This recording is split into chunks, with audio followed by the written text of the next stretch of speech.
লিটন দাস বলে বাংলাদেশের উগায় সেরা ব্যাটসম্যান। এব্বে মিছা হতা।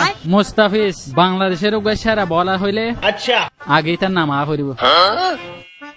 সৌম্য সরকার যারা তোর মাঝে বেশি বল আছে কিন্তু মারি না পারে। রিয়াদ সেরা উগ্র ব্যাটসম্যান যে আর বহুত ম্যাচ জিতে।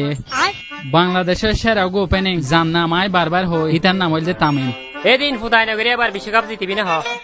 ও বাউ তোরা মানুষ মন যাবে ভাই। টিয়া আয় কিছু হই ইয়ান দর উত্তর পাবি দে বিশ্বকাপের পর ইয়া না পাবি। আর দলই বা এব্বে 1000 উগ্র দল।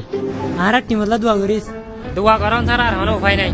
তোরা বিয়া গুণ আলা দোয়া করিস। দোয়া করিস। তোরা বিয়া কোন আরালা দোয়া করিত পারস। বিয়া গুনে দোয়া করিস। আর তো দোয়ার দরকার। দোয়া করিত পারি আর আমার কাপ পাতি নয়। দোয়া করা ছাড়া আর কিছু নাই। তোরা আর লাক্কা দোয়া করছ কাপ পাই খান। দোয়া করছ তাহলে ভাই ভাই দোয়া করছ। সবাই হাত তোলেন। এই শালার ভিতরে মুনাজাত কর।